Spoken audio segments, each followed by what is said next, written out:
लग्नाची बेडी या मालिकेच्या आजच्या भागामध्ये आपण पाहणार आहोत. अन्वी राणीसोबत वाद घालत असते, त्यामुळे राजश्री आणि रुक्मिणी तिला समजावत असतात. त्याचवेळी रेश्मा मोबाईलवर एक बातमी बघते आणि खूप घाबरते. त्यामुळे या इतर सर्वजणी तिला काय झालं आहे ते विचारतात आणि त्यावर रेश्मा मोबाईलमधील बातमी वाचून सांगते की राघव भाऊजींना दहीगावमध्ये गोळी लागली आहे आणि ते ऐकून सगळ्यांच्याच पायाखालची जमीन सरकते. तर रेश्मा त्यांना ती बातमी पूर्णपणे वाचून दाखवते आणि त्यामुळे त्या सर्वजणी खूपच घाबरतात. राजश्री तर राघवसाठी देवाकडे प्रार्थना करत असते, तर रुक्मिणी राणीला विचारत असते की राघवने तुला याबद्दल काही सांगितलं होतं का? त्यावर राणी म्हणते की नाही काकू, मी काल रात्रीच राघवसोबत बोलले होते, तो मला याबद्दल काहीच बोलला नाही. आणि त्यावर अन्वी म्हणते की कदाचित ही फेक न्यूजसुद्धा असू शकते. राणी लगेच राघवला कॉल करते, तर दुसरीकडे सावी आणि विनू खेळत असतात आणि त्यांच्या जवळच राघवचा मोबाईल असतो आणि मधूचा कॉल येत आहे हे बघून ते दोघेही खूप घाबरतात. मात्र नाईलाजाने विनू मधूचा कॉल रिसीव करतो, तर मधू त्याला विचारत असते की तू आणि बाबा नक्की कुठे आहात आणि कसे आहात? त्यावर विनू सांगतो की मी आणि बाबा डॉक्टर काकूंच्याच घरी आहोत आणि दोघेही ठीक आहोत. आणि ते ऐकून राणीच्या जीवात जीव येतो आणि त्यानंतर ती विनूला विचारते की बाबांना गोळी लागली होती का? आणि तिचा हा प्रश्न ऐकून विनू आणि सावी खूप घाबरतात. काय उत्तर द्यावं हे त्यांनाही कळत नाही. आणि त्यानंतर सावीच मधूसोबत बोलते. ती मधूला सांगते की काकू, तुम्ही काही काळजी करू नका, पोलीस काका आता ठीक आहेत. माझ्या आईने त्यांच्यावर वेळेत उपचार केले आणि आत्तासुद्धा ते हॉस्पिटलमध्येच गेले आहेत. आणि ते ऐकून मधूला खात्री पटते की नक्कीच राघवला गोळी लागली होती. आणि त्यानंतर ती विनूला सांगते की तू राघवची काळजी घे. त्यावर विनू हो म्हणतो आणि फोन ठेवून देतो. तर इकडे राणी राजश्री आणि रुक्मिणीला सांगते की मी लगेच दहीगावला जाण्यासाठी निघते. त्यावर राजश्री म्हणते, अगं पण तू एकटी कशी जाणार? आम्ही सुद्धा तुझ्यासोबत येतो. मात्र राणी त्यांना नकार देत म्हणते की जर तुम्ही माझ्यासोबत आलात तर घराकडे लक्ष कोण देणार?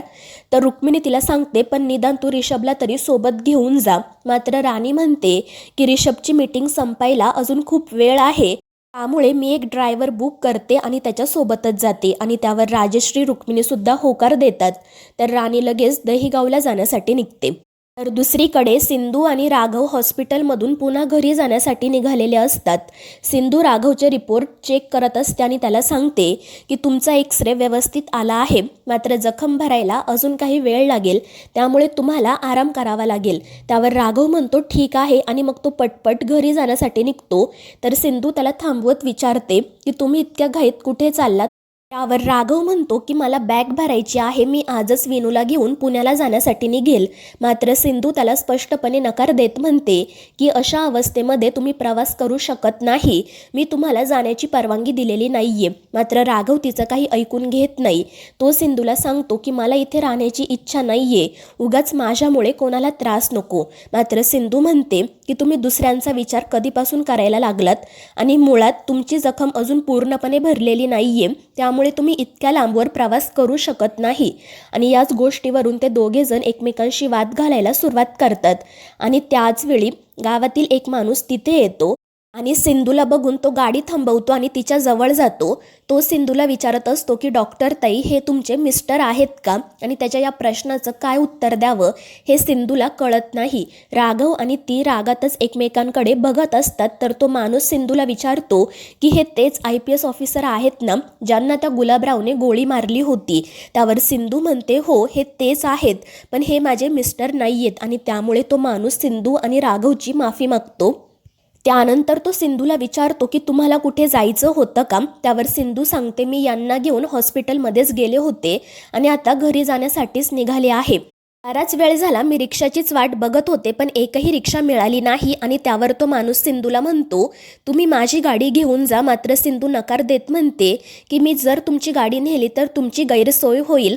मात्र तो माणूस म्हणतो की माझी कोणतीही गैरसोय होणार नाही, मी इथेच राहतो, तुम्ही प्लीज माझी गाडी घेऊन जा.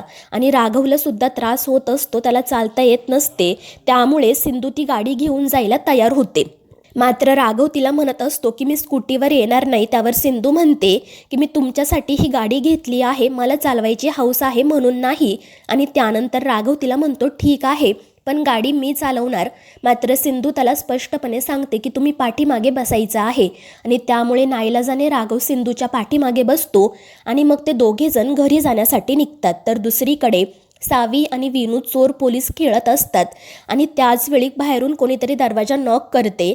सावी कोण आहे ते विचारते तर मधूचा आवाज येतो. ती सांगते की मी विनूची आई आहे आणि मधूचा आवाज ऐकून विनू खूप खुश होतो. तर सावी पटकन जाऊन दरवाजा उघडते आणि सावीला बघून मधूसुद्धा खूप खुश होते. तर विनू पळतच जाऊन तिला मिठी मारतो. त्यानंतर मधू विनूकडे राघवची चौकशी करते. त्यावर विनू सांगतो की बाबा डॉक्टर काकूंसोबत जवळच्याच एका हॉस्पिटलमध्ये गेले आहेत एक्सरे काढण्यासाठी आणि ते ऐकून राणी काळजीत पडते. तर सावी तिला सांगते की काकू तुम्ही काही काळजी करू नका, माझ्या आईने पोलीस काकांना बरं केलं आहे. आणि त्यानंतर ती मधूला आतमध्ये बोलावते आणि तिच्यासाठी पाणी घेऊन येते. तर इकडे मधू विनूला विचारत असते की राघवला गोळी नक्की कशी लागली आणि त्यावर विनू तिला घडलेला सगळा प्रकार सांगतो. तर दुसरीकडे सिंधू आणि राघव घरी जात असतात. मात्र राघवला गाडीवर व्यवस्थितपणे बसता येत नाही आणि त्यामुळे सिंधू त्याला सांगते की तुम्ही मला व्यवस्थित पकडून बसा आणि त्यामुळे राघव सिंधूच्या कमरेला पकडतो आणि मग ते दोघेजण घरी जाण्यासाठी निघतात. त्यानंतर रात्री रुक्मिणी आणि राजश्री राणीला कॉल करतात आणि ती सुखरूपपणे दहीगावला पोहोचली आहे की नाही ते विचारतात. त्यावर राणी त्यांना सांगते की मी आत्ताच दहीगावला पोहोचले. त्यानंतर त्या राघवची चौकशी करतात. तर राणी त्यांना सांगते की सावीच्या आईसोबत राघव एका क्लिनिकमध्ये गेला आहे एक्सरे काढण्यासाठी. मी आता त्यांचीच वाट बघत आहे. त्यावर राजश्री म्हणते की ठीक आहे, राघव घरी आल्यानंतर तू त्याला आणि विनूला घेऊन इकडेच ये, आपण इकडेच त्याच्यावर उपचार करू. त्यावर राणी म्हणते ठीक आहे, राघव आल्यानंतर मी त्याच्यासोबत बोलते आणि तसं तुम्हाला सांगते. आणि त्यानंतर ती किचनमध्ये जाते आणि त्याचवेळी राघव आणि सिंधू घरात येतात. तर सावी मोठ्याने तिला आवाज देत सांगते की काकू बघा, माझी आई आणि पोलीस काका आले आहेत. आणि ते ऐकून राणी पटकन बाहेर येते आणि समोर सिंधू राघवला एकत्र बघून तिच्या पायाखालची जमीनच सरकते.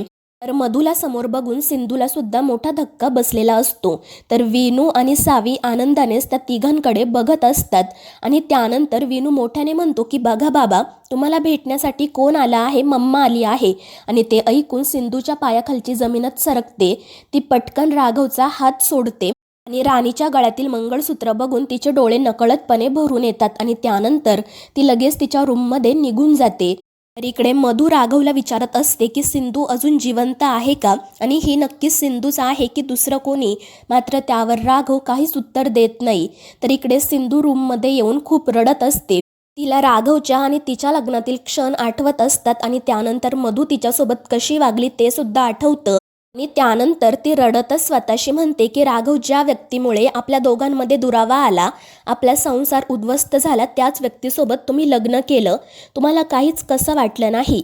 तर मित्रांनो, या मालिकेच्या पुढील भागांमध्ये आपण पाहणार आहोत रत्नाकर आणि राजश्री राघव आणि मधूला सांगत असतात की आम्ही दोघेजण उद्याच दहीगावला येतो. त्यामुळे ते दोघेही घाबरतात. तर दुसरीकडे मंगू सिंधूला समजावतो की तू राघवसोबत जाऊन बोल, तुझं मन मोकळं कर, कारण पहिली बायको जिवंत असताना तो दुसरं लग्न करू शकत नाही.